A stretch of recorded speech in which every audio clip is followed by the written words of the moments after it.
Greetings in the peace of Christ. What a beautiful set of readings we have for this Friday in the first week of Advent. During Advent, the Church asks us to do two things. First, to prepare our hearts to celebrate the birth of Jesus at Christmas. And second, to remember that we are also waiting for His return at the end of time.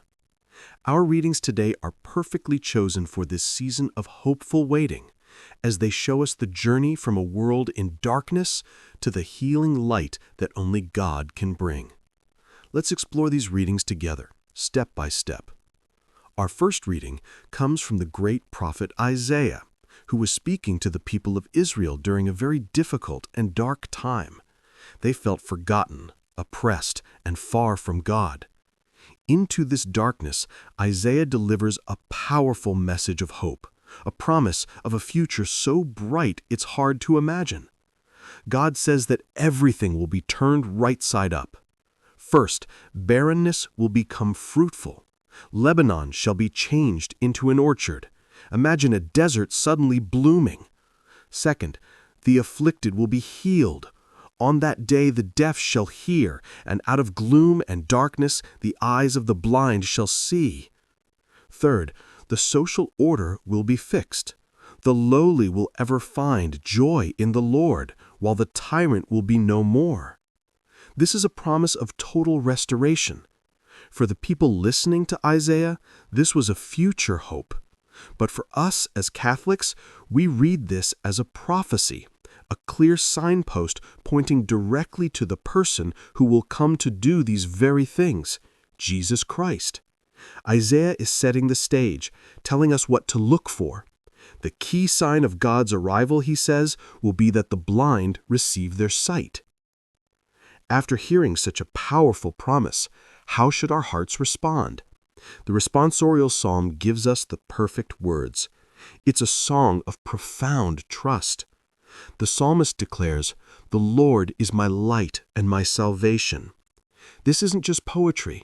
In a world of darkness and fear, the psalmist holds on to God as his light and refuge.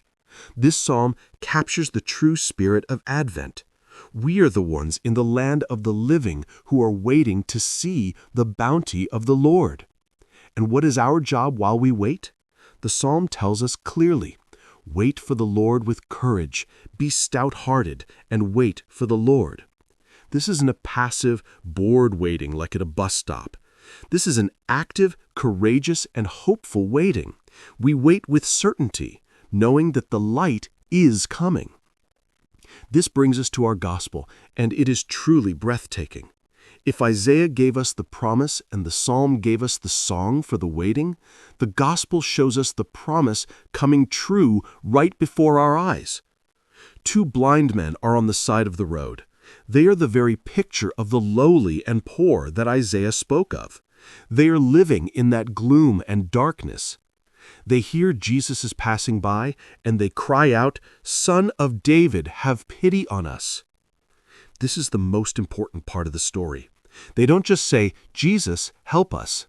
They call him Son of David. Why? Because Son of David was not a casual name. It was a powerful theological title. It meant you are the Messiah. You are the anointed king from the line of David that Isaiah promised would come. Their cry was a radical act of faith. In their darkness, they saw who Jesus was more clearly than many who had perfect sight. Jesus doesn't heal them immediately.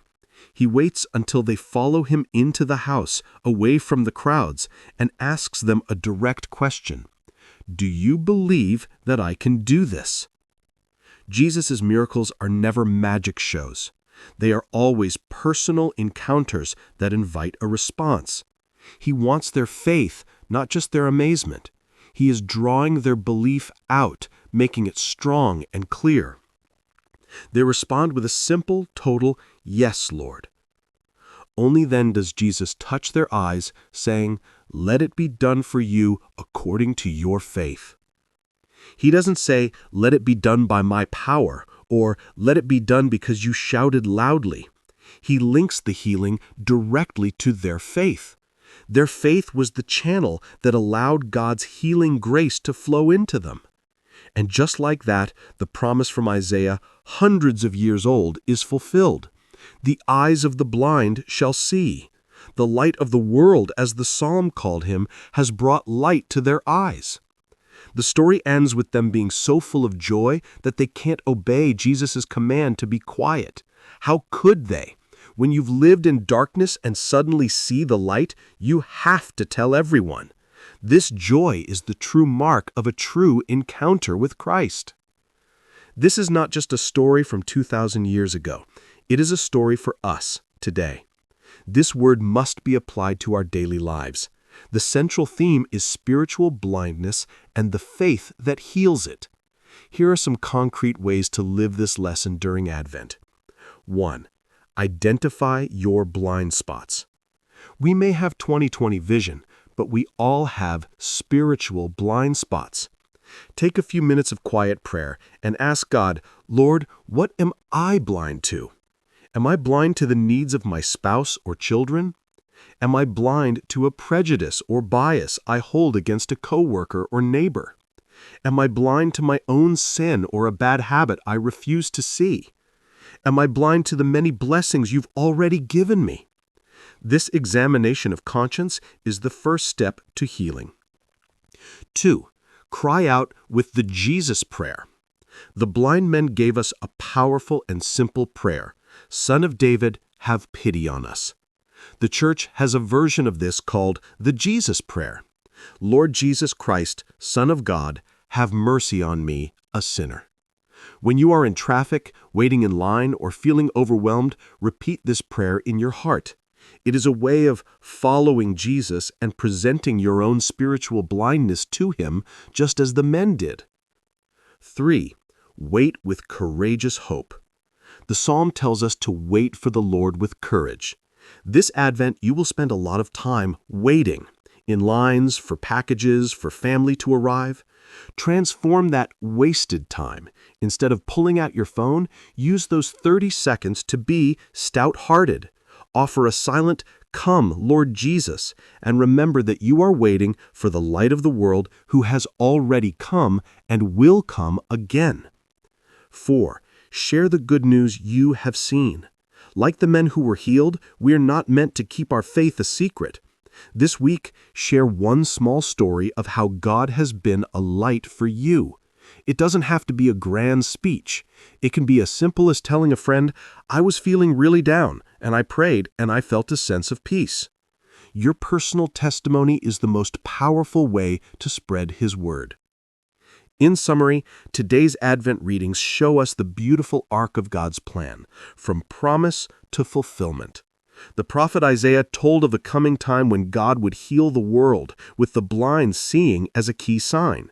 The gospel shows us this promise coming true in Jesus, who is drawn to heal the two blind men not by their shouting, but by their profound faith in him as the Son of David, the long-awaited Messiah.